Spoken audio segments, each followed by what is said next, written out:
सरस्वती जी और उनकी बहू रश्मि के बीच एक दिन बहस छिड़ जाती है। आखिर किसका काम ज्यादा आसान है, बहू का या सास का? माँ जी, सास को काम ही क्या है, आपके सारे काम उंगलियों पे तो हो जाते हैं। कुछ भी। हाँ, हिसाब तो उंगलियों पे ही हो जाता है ना। अरे बेटा, ऐसा सिर्फ अभी लगता है। जो मुझे करना पड़ता है ना, वो तुझे करना पड़े तो समझ आएगा कि असली काम का पहाड़ कैसा होता है। ठेले बराबर वजन भी नहीं है आपके काम में, और बात पहाड़ों के वजन की कर रही हैं आप। तू ऐसा करती ही क्या है घर में बेटा, ये तो बता मुझे। मैं थोड़ी ना कुछ करती हूँ, सब जादू से हो रहा है इस घर में। अरे एक दिन मेरा काम करोगी तो समझ आएगा। Okay okay, shut up. कल से मैं घर के काम करूंगी और तू मेरी जगह हर चीज का हिसाब रखना, ठीक है? ठीक है, ये भी कर लेते हैं। ये सास बहू की डील के बारे में रश्मि के पति अमन को नहीं पता था और ना ही अमन के पिताजी सुरेश जी को।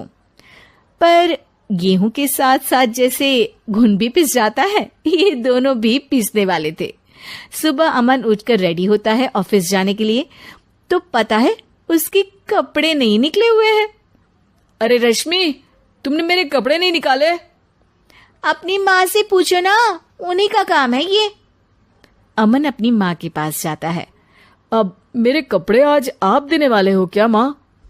हाँ, देना तो मुझे ही चाहिए, पर तेरी बहू ने कपड़े धोने ही नहीं डाले, तो कोई भी धुला हुआ कपड़ा नहीं है बेटा। हैं? ऐसा क्यों? कपड़े तो धोने आप ही देते हो ना माँ?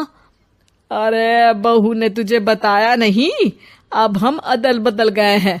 मैं अब बहू और तेरी बीवी सास। अमन परेशान हो गया। वो बिना इस्त्री के कपड़े पहनकर ऑफिस चला गया। सरस्वती जी अपने घुटने के दर्द के कारण झुककर घर साफ नहीं कर पा रही थी और ना ही खाना बनाना याद रख पाई।